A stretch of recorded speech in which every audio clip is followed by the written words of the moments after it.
الحمد لله نحمده ونستعينه ونستغفره ونؤمن به ونتوكل عليه ونعوذ بالله من شرور أنفسنا ومن سيئات أعمالنا من يهده الله فلا مضل له ومن يضلله فلا هادي له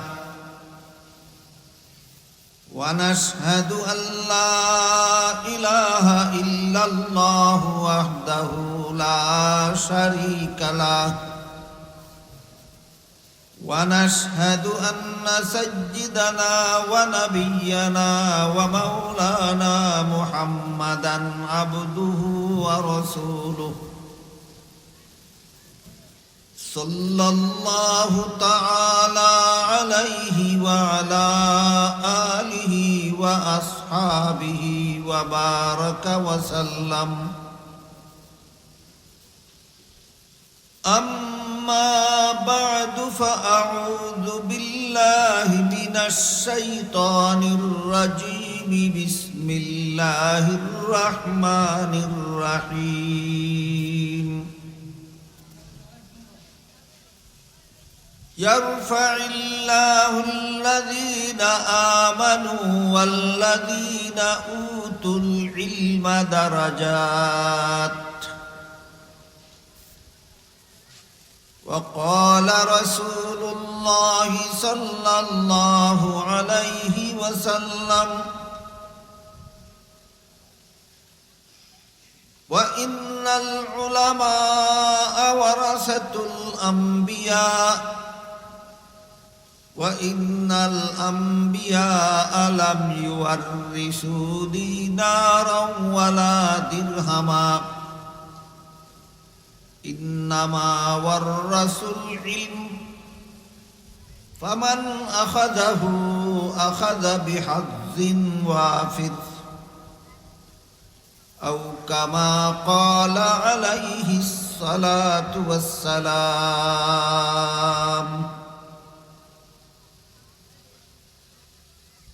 হযরত উলামায়ে কেরাম, মুহতারাম হাজিরিন, এলাকার সর্বস্তরের মুসলমান ভাইয়েরা আমার, আশপাশের বাড়ি ঘরে পর্দার আড়ালে বসা আমার মা ও বোনেরা,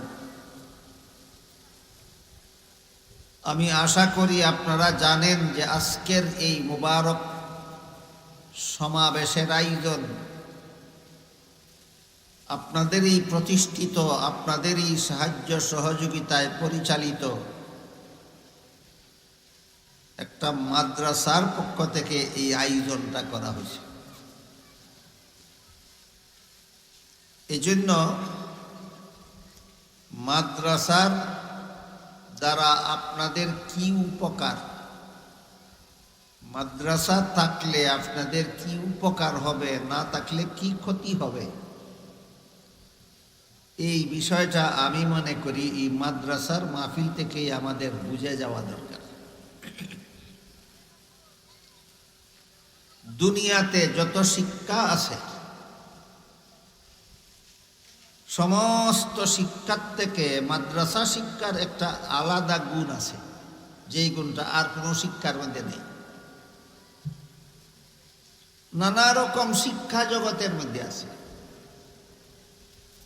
বিভিন্ন রকমের জ্ঞান বিজ্ঞানের শিক্ষা এবং শিক্ষা ব্যবস্থা, শিক্ষা প্রতিষ্ঠান দুনিয়াতে চালু আছে। সবগুলি শিক্ষার থেকে মাদ্রাসা শিক্ষার একটা আলাদা বৈশিষ্ট্য আছে, আলাদা একটা গুণ আছে, যেই গুণটা আর কোনো শিক্ষার মধ্যে নাই, একমাত্র মাদ্রাসা শিক্ষার মধ্যে আছে।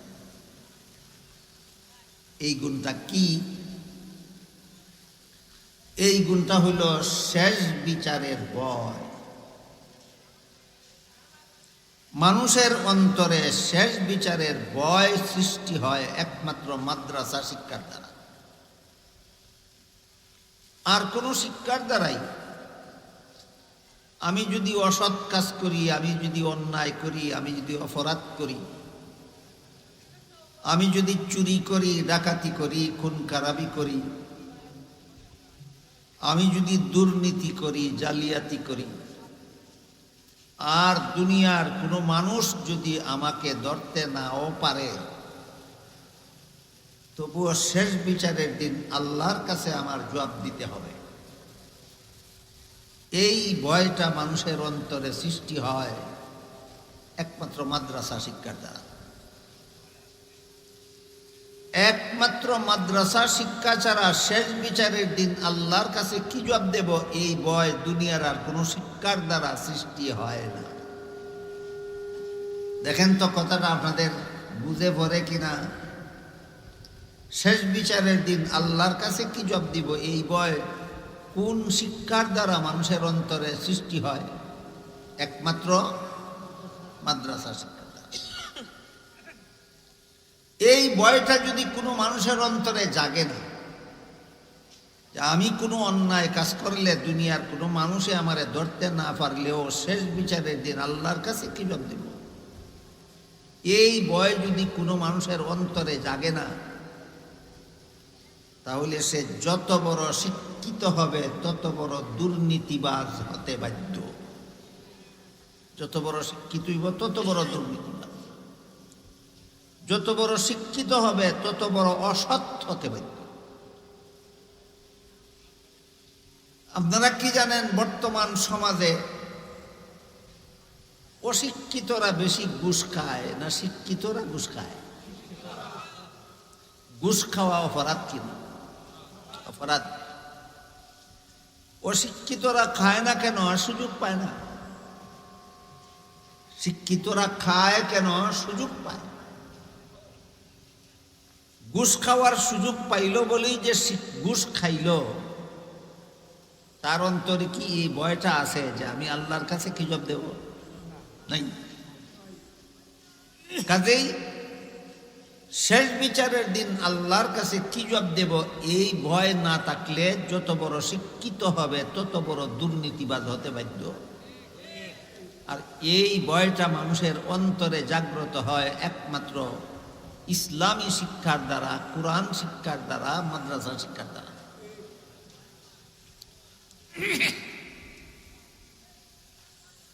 এর এক দুইটা উদাহরণ আমি আপনাদের সামনে তুলে দেব।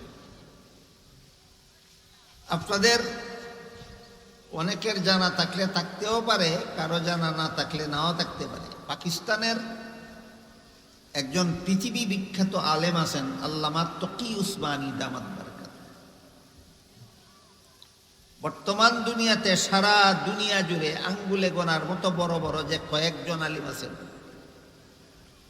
এর মধ্যে একজন হইলেন পাকিস্তানের তকি উসমানী। ইনি বেশ কয়েক বছর আগে পাকিস্তানের শরিয়া আদালতের প্রধান বিচারপতি ছিলেন।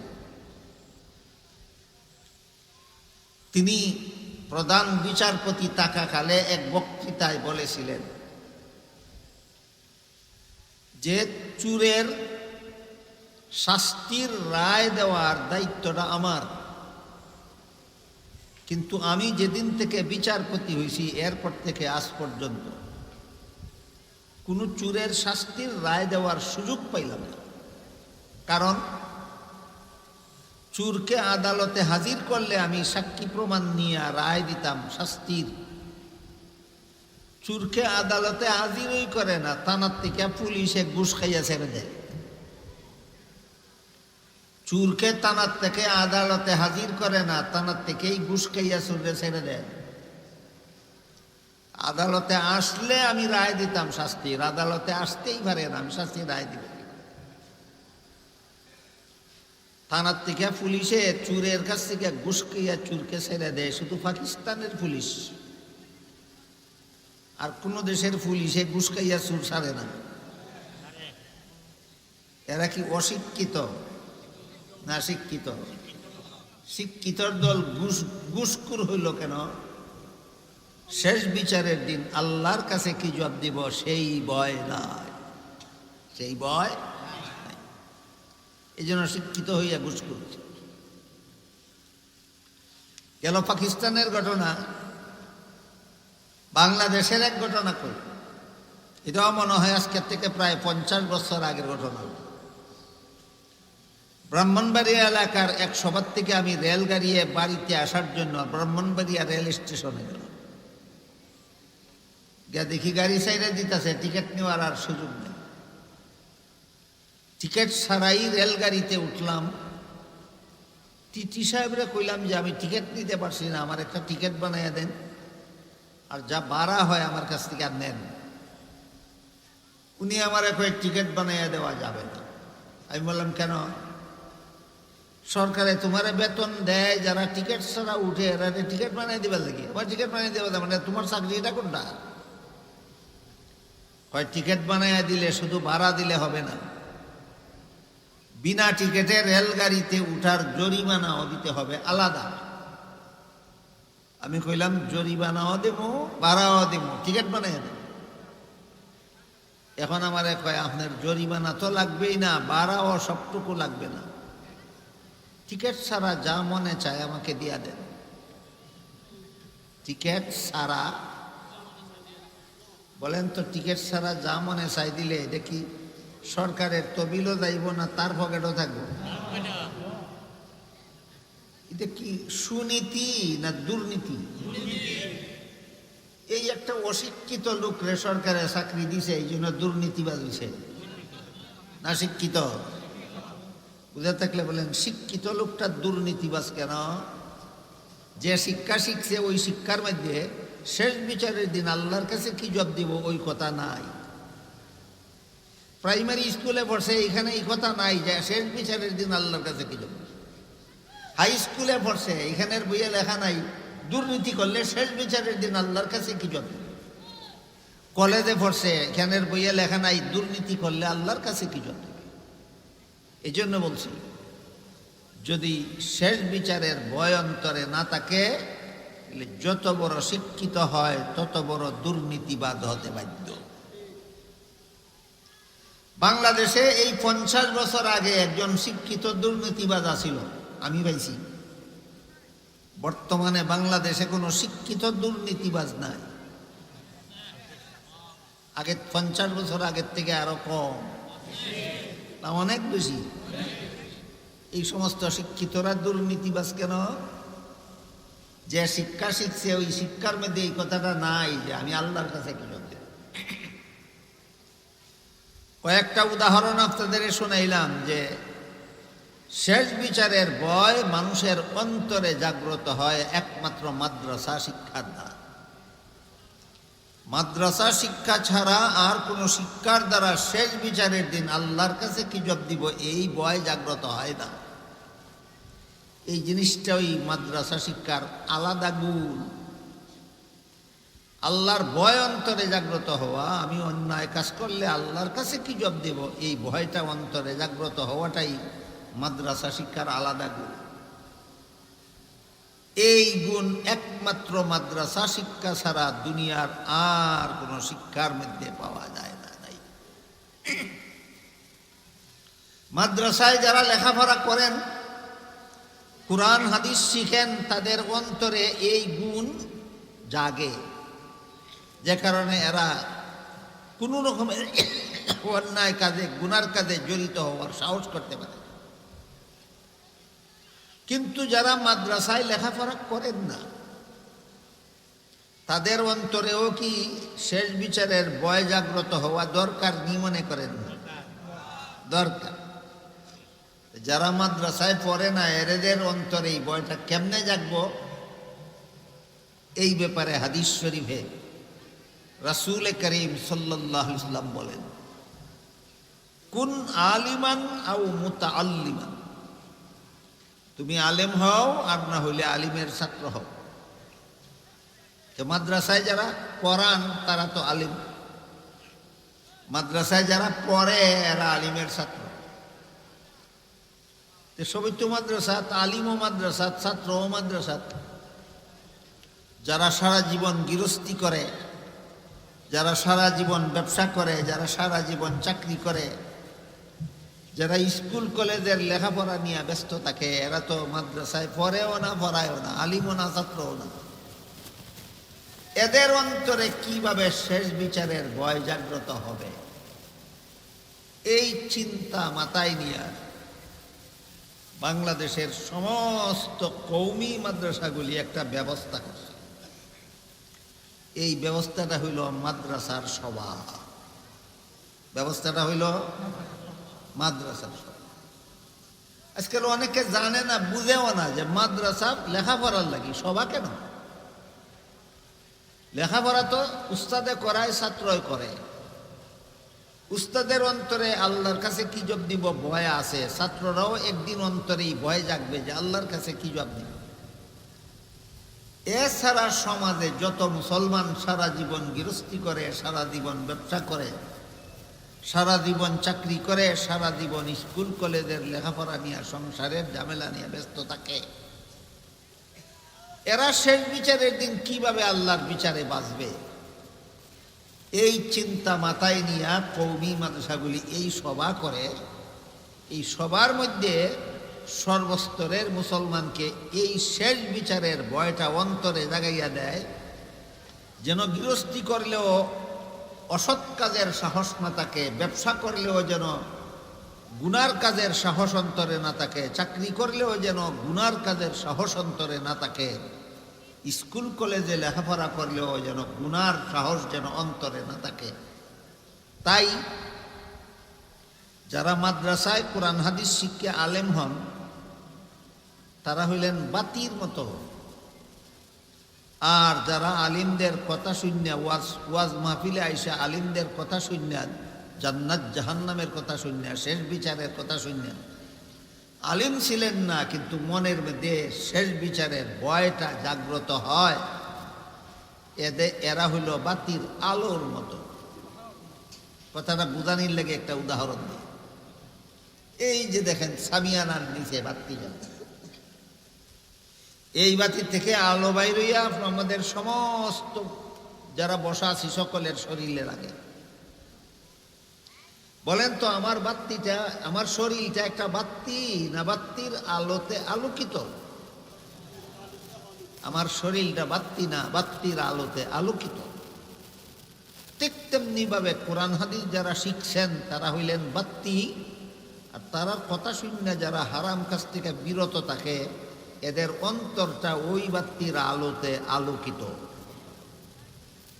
আপনাদের অন্তর যেন অন্ধকার না থাকে, আপনাদের অন্তর যেন এই কোরআন শিক্ষার আলোতে যেন আলোকিত হয়। সর্বস্তরের মুসলমানের অন্তরকে কোরআন শিক্ষার আলোতে আলোকিত করার জন্য মাদ্রাসার এই সভাগুলির আয়োজন করা হয়।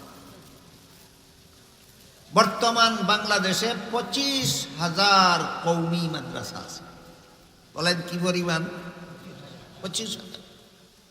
বর্তমান বাংলাদেশে 25,000 কওমি মাদ্রাসা আছে।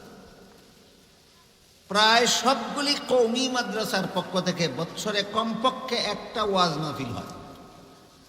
তাইলে 25,000 মাদ্রাসায় বৎসরে 25,000 ওয়াজ মাহফিল। শুধু কওমি মাদ্রাসাগুলির পক্ষ থেকে সারা বাংলাদেশে বৎসরে 25,000 ওয়াজ মাহফিল কেন হয়? আপনাদের সর্বস্তরের মুসলমানের অন্তরটাকে কোরআন শিক্ষার আলোতে আলোকিত করার জন্য। এই ব্যাপারে আমি আমার জীবনের আরেকটা ঘটনা আপনাদের শুনে, মনে হয় আজকে থেকে প্রায় 40 বছর আগের ঘটনা হবে। শায়েস্তাগঞ্জ থেকে রেলে যাইতেছি ময়মনসিংহে এক ওয়াজ মাহফিল। আমার পাশের সিটে একজন ভদ্রলোক, ইনি স্কুল কলেজের শিক্ষায় শিক্ষিত।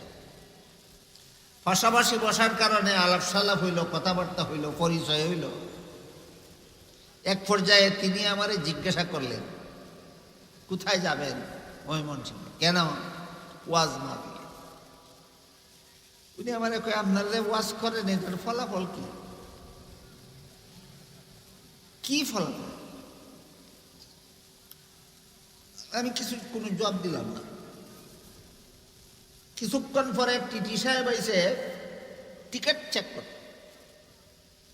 টিকিট চেক করতে করতে করতে করতে আইসে আমার কাছে আসলে পরে দেখা গেল আমার আশেপাশে যে সমস্ত অশিক্ষিত লোকেরা বসা ছিল এদের কাছে টিকিট আছে, আর আমার পাশে যে শিক্ষিত লোকটা বসা ছিল তার টিকিট নাই। তখন আমি ভদ্রলোকে কইলাম যে আমরা যে ওয়াজ করি এটার ফসল হইল এই সমস্ত অশিক্ষিত লোকেরা, আর তোমরা যারা ওয়াজ শুনো না, ওয়াজ পছন্দ করো না, এটার ফসল হইলে তুমি। কথা বুঝাইছি নি? দেখো, তুমি হইলে ওয়াজের থেকে দূরে থাকার ফসল, আর এই সমস্ত অশিক্ষিত লোকেরা হইলো ওয়াজ মাহফিলে আসার ফসল। এরা দুর্নীতিবাজ না, এরা শেষ বিচারের দিন আল্লাহর কাছে কি জবাব দিব এই ভয় এই সমস্ত অশিক্ষিত লোকের অন্তরে আছে। তোমার মতো শিক্ষিত লোকের অন্তরে আল্লাহর কাছে কি জবাব দিব এই কথার ভয় নাই, এই জন্য তুমি টিকিট ছাড়া গাড়ি তুলছো। কাহিনী বুঝে থাকলে এবার বলেন, এই শিক্ষিত লোকটার অন্তর আলোকিত না অন্ধকার? অশিক্ষিত লোকগুলি যারা টিকিট করে গাড়ি তুলছে এদের অন্তর আলোকিত। আমার জীবনের এই কাহিনী শুনলে তো আমি আশা করি আপনার প্রত্যেকে মনে মনে টের পাবেন আপনাদের কার অন্তর অন্ধকার আর কার অন্তর আলোকিত। আমি যদি আল্লাহর ভয়ে যদি অন্যায় কাছ থেকে বিরত থাকি, তাহলে আল্লাহর কসম আমার অন্তর কোরআন শিক্ষার আলোতে আলোকিত। আল্লাহর ভয় যদি আমাকে হারাম কাছ থেকে ফিরাতে পারে না, তাহলে আমার অন্তর অন্ধকার। মাদ্রাসার পক্ষ থেকে সভাগুলি করা হয় এই সমাজের সর্বস্তরের শিক্ষিত অশিক্ষিত নির্বিশেষে সমস্ত মানুষের অন্ধকার অন্তরকে আলোকিত করার জন্য।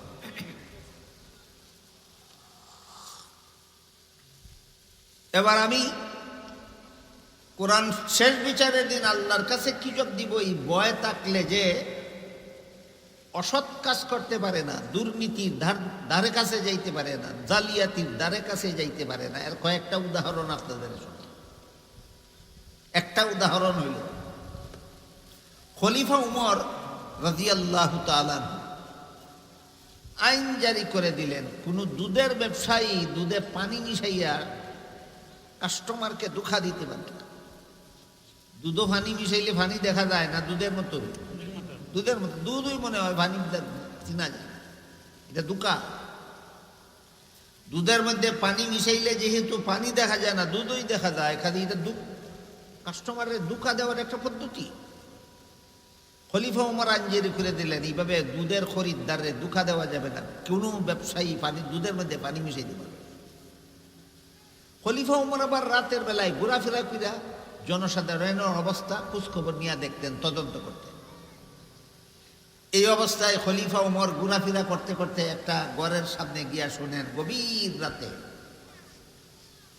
একটা মেয়েকে তার মা বলতেছে, রাত পোহাইবার আগে দুধে পানি মিশাইয়া রাখো, রাত হইয়া দুধ বিক্রি করতে হবে। মেয়ে কয় খলিফা উমরের নিষেধ। মায়ে কয় এই গভীর রাতে, অন্ধকার রাতে, দরজা জানালা বন্ধ করা ঘরের ভিতরে দুধে পানি মিশাইলে খলিফা উমরে দেখবে না। মেয়ে মারে জবাব দেয়, খলিফা উমরে না দেখলেও আল্লাহ তো দেখবে। খলিফা উমরে না দেখলেও আল্লাহ তো দেখবে। খলিফা উমরে না দেখলে আমরা বিচার করতে পারবে না, আল্লাহ তো দেখবো, আল্লাহর কাছে তো বিচার দিতে হবে, তখন কি জবাব দিবেন বলেন তো? এই পল্লীবাসী মূর্খ মেয়েটার অন্তর অন্ধকার ছিল না কোরআন শিক্ষার আলোতে আলোকিত? কোরআন শিক্ষার আলোতে আলোকিত। আমি কি পরিষ্কারভাবে আপনারা বুঝাইতে পারলাম না যে মাদ্রাসার সভাগুলি কেন সমস্ত মানুষের অন্তরকে কোরআন শিক্ষার আলোতে আলোকিত করে? এই কথাটা জীবনে কোনোদিন বলবে। 25,000 কওমি মাদ্রাসা বাংলাদেশে প্রতি বছরে 25,000 ওয়াজ মাহফিলের আয়োজন করে, শুধুমাত্র সর্বস্তরের মানুষের অন্ধকার অন্তরকে আলোকিত করার জন্য, শেষ বিচারের ভয় অন্তরে জাগ্রত করার জন্য। এই খলিফা উমরের আরেক ঘটনা, একদিন তিনি মরুভূমির রাস্তা দিয়া যাইতেছিলেন, সাথে খাওয়ার মতো কিছু নাই, আর মরুভূমির মধ্যে তো বাড়ি ঘর নাই, দোকানপাটও নাই, খানা পানি জোগাড় করার ব্যবস্থাও নাই। এই অবস্থায় খলিফা উমরে দেখলেন একটা রাখাল ছেলে এক পাল ছাগলের রাখালি। ওই রাখাল ছেলে তার পালের একটা দুধের ছাগল দুধ দোহন করে পান করল। বাংলা ভাষায় কয় দোহন করা, ব্রাহ্মণবাড়িয়াতে কয় দোয়ানি, আমরা কই কিরানি। আমরা কি কই? কিরানি। রাখাল ছেলে একটা দুধের ছাগল কিরাইয়া দুধ খাইল। খলিফা উমর ওই রাখাল ছেলের গিয়ে কইলেন, আরেকটা ছাগলের দুধ কিরাইয়া আমারে দেও, আমি একটু খাই, আমার পেটে খিদা। রাখাল ছেলে খলিফা উমরের চিন্তা না, সাধারণ মুসাফির মনে করে কইল, রাখাল ভাই, এই ছাগলের ফালের মালিক আমি না, আমি মালিকের বেতনভোগী চাকর। মাস শেষে যে নগদ টাকা দিবে সেটাও আমার বেতন। রাখালি করার সময় পেটে খিদা লাগলে একটা ছাগলের দুধ দোহন করে পান করি আমি, সেইটাও আমার বেতন। তুমি যেহেতু আমার মালিকের বেতনভোগী চাকর না, কাজে মালিকের অনুমতি ছাড়া আমি তোমাকে এক ফোঁটা দুধও দিতে পারবো না। খলিফা উমর মনে মনে খুশি হইলেন এই মর্মে যে আমার পেটের খিদা, হে আমারে দুধ দিলে দিল, না দিলে নাই, আমার পেটের খিদা গেলে গেল, না গেলে নাই। কিন্তু আমার দেশের একটা রাখাল ছেলে যে এত বড় আমানতদার, মালিকের অনুমতি ছাড়া মালিকের মাল কেউ দেয় না, এতেই আমার আত্মাটা তুষ্ট। কিন্তু আমানতদারির কারণে দিল না, নাকি আমার ঠগানির লাগি এরকম একটা সুন্দর কথা শুনাইয়া দিল, এটা তাতে পরিচয়। অনেক মানুষের ঠকাইবার লাগি সুন্দর সুন্দর কথা কয়, আসলে সৎ উদ্দেশ্যে না, অসৎ উদ্দেশ্যে। এই ধরনের অসৎ উদ্দেশ্যে ভালো কথারই বলে কথা সত্য মতলব খারাপ, কথা সত্য মতলব খারাপ। খলিফা উমর ভাবলেন এই রাখাল ছেলের কথা সত্য মতলব খারাপ না মতলবও ভালো, এটা পরীক্ষা করতে হবে। পরীক্ষা করার জন্য খলিফা উমর রাখাল ছেলেরে কইলেন যে ঠিক আছে, তুমি যদি বিনামূল্যে এক ছাগলের দুধ আমারে না দাও, উচিত মূল্যে একটা দুধের ছাগল আমার কাছে বিক্রি করে দাও, এতে তোমার একটা উপকার হবে, আমার একটা উপকার। আমার উপকার এই হবে যে এক্ষুনি ছাগলটা কিনে আমি দুধ দোহন করে পান করব, আমার পেটের খিদা নিবারণ হবে। আর তোমার উপকার এই হবে যে মালিকের যে বেতন দেয় তো দিবই, আর এর অতিরিক্ত একটা ছাগলের মূল্য তুমি অতিরিক্ত পাবে, এটা তোমার উপকার। রাখাল ছেলে খলিফা উমর তো চিনে না, সে মুসাফির চিনে, কয় মুসাফির মিয়া, তোমার কথা মতো একটা দুধের ছাগল তোমার কাছে বিক্রি কইরা পয়সাটা যদি আমি মাইরে দেই, বাংলা ভাষায় কয় আত্মসাৎ করি, আমরা দেশের আঞ্চলিক ভাষায় কয় মাইরা দেওয়া, কেউ কেউ কয় সক্কা মারা, বুঝুন তো। আমি যদি ছাগলের মূল্যটা সক্কা মাইরা দেই, মালিক রেনা দিয়া খাইয়ালাই, মালিকে যখন বন্যা দেখবো ফালের মধ্যে ছাগল একটা কম, তখন তো আমারে জিজ্ঞেস করবে ছাগল একটা কম কেন, মালিকের কি জবাব দিবে? খলিফা উমরের রাখাল ছেলেরা কইলেন, মালিকরে জবাব দিও, ছাগল একটা বাঘে দইরা নিয়ে গেছে, বাঘে ছাগল দইরা নিয়ে গেলে রাখাল ছেলের ফিরানির কোনো ক্ষমতা নাই, তোমার বিরুদ্ধে কোনো বিচারও চলবে না, তোমার বিরুদ্ধে কোনো অভিযোগও চলবে। এই কথা বলা মাত্র রাখাল ছেলে, হে খলিফা উমর চিনে না মুসাফির লোকটা, হ্যাঁ কয়, এই বেটা মুসাফির, খারো আমার একটা কথা শুনে যা। আমার মালিক, আমি আমার মালিকের বিশ্বস্ত চাকর, শতকরা 100% আমারে বিশ্বাস করে। কাজে আমি যদি তোর কাছে একটা ছাগল বেচা পয়সাটা মাইরা খাই, আর মালিক রেগিয়া কই ছাগল একটা বাঘে দইরে নিয়ে গেছে, 100% বিশ্বাস করবে, আমার বিরুদ্ধে বিচারও দিবে না, অভিযোগও করবে না। কিন্তু তুই বল, এই পয়সাটা যে আমি মালিকরে ঠগাইয়া দেয় আমি খাবো, আল্লাহ দেখবেন কিনা? তাইলে সেই আল্লাহর কাছে আমি শেষ বিচারের দিন কি জবাব দেব? বুঝে থাকলে বলেন, খলিফা উমরের দেশের একটা অশিক্ষিত রাখাল ছেলে, তার অন্তরটা অন্ধকার ছিল না আলোকিত? কোন শিক্ষার আলোতে? কোরআন শিক্ষার আলোতে আলোকিত ছিল। এই কারণে এই সক্কা মারার মতো অসৎ সাহস তার অন্তরে নাই। এই উদ্দেশ্যেই মাদ্রাসার সভাগুলি হয়, যেন মাদ্রাসার আশপাশের সমস্ত মুসলমানের অন্তর যেন খলিফা উমরের দেশের ওই রাখাল ছেলের অন্তরের মতো আলোকিত হয়।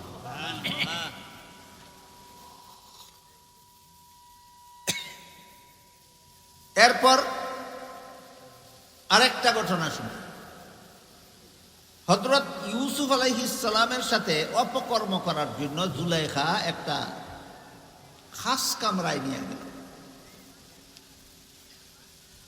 রাজকীয়ভাবে সুসজ্জিত একটা নিরিবিলি কামরার ভিতরে নিয়ে গেল, যেখানে ইউসুফ এবং জুলেখা দুইজন ছাড়া দুনিয়ার আর কোনো মানুষ ছিল না।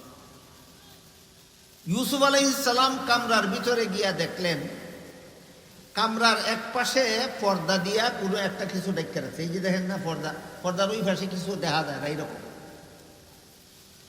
ইউসুফ আলাইহিস সালাম জুলেখারে জিজ্ঞাসা করলেন, তোমার এই কামরার মধ্যে পর্দা দিয়া এক পাশে কি ডেকে রাখছো? জুলেখায় কয়, আমি যেই মূর্তিটার পূজা করি এই মূর্তিটা ডেকে রাখছি।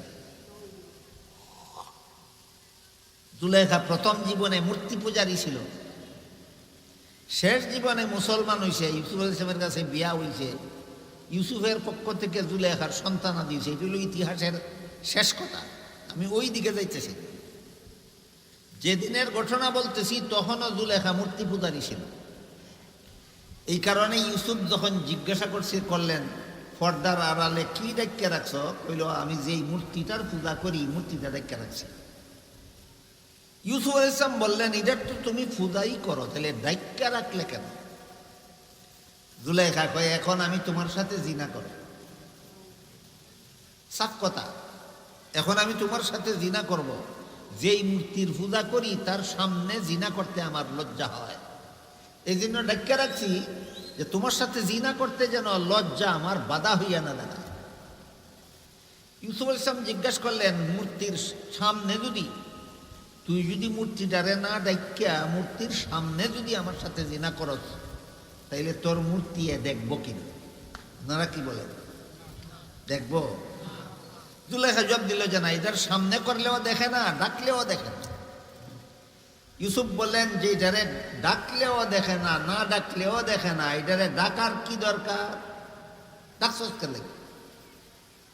জুলেখা জবাব দেয়, যদিও আমার মূর্তির সামনে জিনা করলেও সে দেখবে না, কিন্তু যে কারিগরে মূর্তিটা বানাইছে সে মূর্তির চোখের মধ্যে দেখার ভঙ্গি দিয়ে বানাইছে।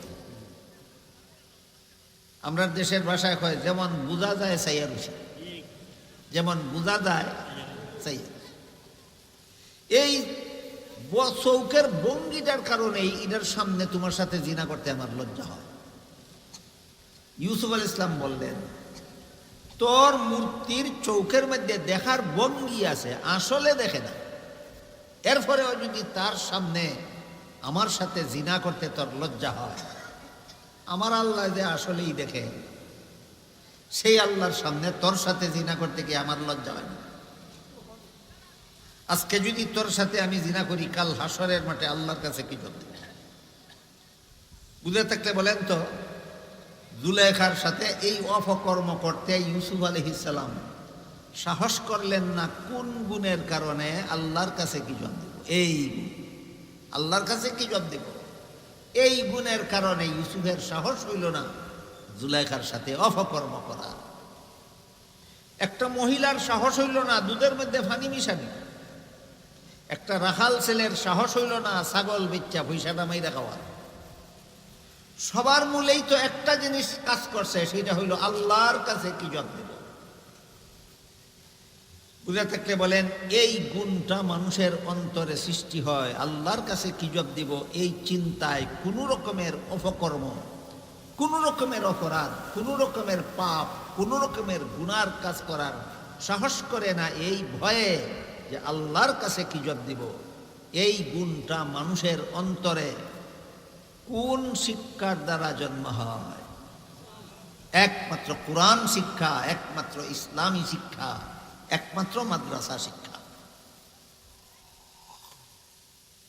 এই জন্য মাদ্রাসা শিক্ষার কাজে যে যেভাবে জড়িত থাকে, আল্লাহ পাক রব্বুল আলামিন তাকে মাদ্রাসায় ফুইরা ফরাইয়া তারা যে পরিমাণ সওয়াব পায়, সামান্য সাহায্য সহযোগিতা কইরা যারা জড়িত থাকে এদেরকে তাদের সমান সওয়াব দান করে। বরং এক হাদিসে রাসূল করিম সাল্লাল্লাহু আলাইহি ওয়াসাল্লাম বলেন, ইযা মাতাল ইনসানু ইনকাতা আনহু আমালুহু ইল্লা মিন সালাসাতিন। আল্লাহর রাসূল বলেন, মানুষ মরলে পরে তার নেক আমল বন্ধ হইয়া যায়, কিন্তু তিন দল মানুষ মরলেও সব পাইতে থাকে। তিন দল মানুষ মরলেও সওয়াব পাইতে থাকে। এর মধ্যে এক দল যারা এমন কাজে দান কইরা মারা যায় যেই কাজ সব সময় চলতে থাকে। একটা মসজিদ বানানোর মধ্যে দান কইরা মরলো, এই মসজিদে সব সময় মানুষের নামাজ পড়তে থাকে। মাদ্রাসায় দান কইরা মরলো, যে মাদ্রাসায় সব সময় কোরআন হাদিসের শিক্ষা দেওয়া হইতে থাকে। বলেন যারা দান করে এরা চিরকাল বাঁচে না একদিন মরে যায়? কিন্তু যে প্রতিষ্ঠানে দান করে এই প্রতিষ্ঠান মরে যায় না সব সময় চলে? আল্লাহ রসুল বলেন দান কইরা যে মরলো এই ব্যক্তি যতদিন পর্যন্ত মাদ্রাসায় কোরআন হাদিস শিক্ষা দেওয়া হইতে থাকবে, সমস্ত উস্তাদে শিক্ষা দিয়া সমস্ত ছাত্র শিক্ষা যে সব পাইব, যে বেটায় দান করে মরছিল সে কবর শুইয়া শুইয়া এই পরিমাণ সব সময় পাইতে থাকে। হাদিসটা বুঝে থাকলে এবার বলেন তো, আগে বুঝাইলাম মাদ্রাসার শিক্ষার কি দরকার। মাদ্রাসা শিক্ষার দরকার মানুষকে সৎ পথে জীবনযাপনের ব্যবস্থা দেওয়ার জন্য। এই মাদ্রাসা শিক্ষার সাথে যারা যতভাবে জড়িত, যারা যতভাবে সাহায্য সহযোগিতা করেন, সর্বশেষে আপনাদেরকে এই কথাটা বুঝাইলাম যে মাদ্রাসায় যারা পড়ে আর যারা পড়ান সকলে মিললে যেই পরিমাণ সওয়াব, যে মাদ্রাসায় 100 ইট দিয়া শরিক হয়েছিল মাদ্রাসার বিল্ডিং করার সময়, যে 1 ব্যাগ সিমেন্ট দিয়া শরিক হয়েছিল, যে 1 টন রড দিয়া শরিক হয়েছিল, যে একটা ইটের মূল্য দিয়া শরিক হয়েছিল, সে সমস্ত ছাত্র শিক্ষকের সমান সব কবরে শুইয়া শুইয়া পাইতে থাকবে। কাজেই আপনারা যারা মাদ্রাসায় পড়ানো না কিন্তু মাদ্রাসার সাহায্য সহযোগিতা করেন, মাদ্রাসার উস্তাদকে লজিং দেন, মাদ্রাসার ছাত্ররে লজিং দেন, অথবা মাদ্রাসার কোনো কাজে সহযোগিতা করেন, অথবা মাদ্রাসার বিল্ডিং নির্মাণের সময়, ঘর বানানোর সময়, যে কোনো সময় আপনারা বললে সাধ্যমতো কেউ 1টা ইট, কেউ 10টা ইট, কেউ 100 ইট, কেউ 1000 ইট, যে যা পারেন দেন। বলেন কত বড় লস না বিরাট লাভ? কি পরিমাণ লাভ! ইট দিলেন 100, কিন্তু সব পাইতে থাকবেন হাজার হাজার ছাত্ররা কোরআন শিক্ষার সব পাইতে থাকবেন। কাজেই আমি আশা করি আমার এখানে আসার পরে মুফতি সাহেব হুজুর বলছেন যে একটা গড় অসমাপ্ত রয়েছে বানানি, অসমাপ্ত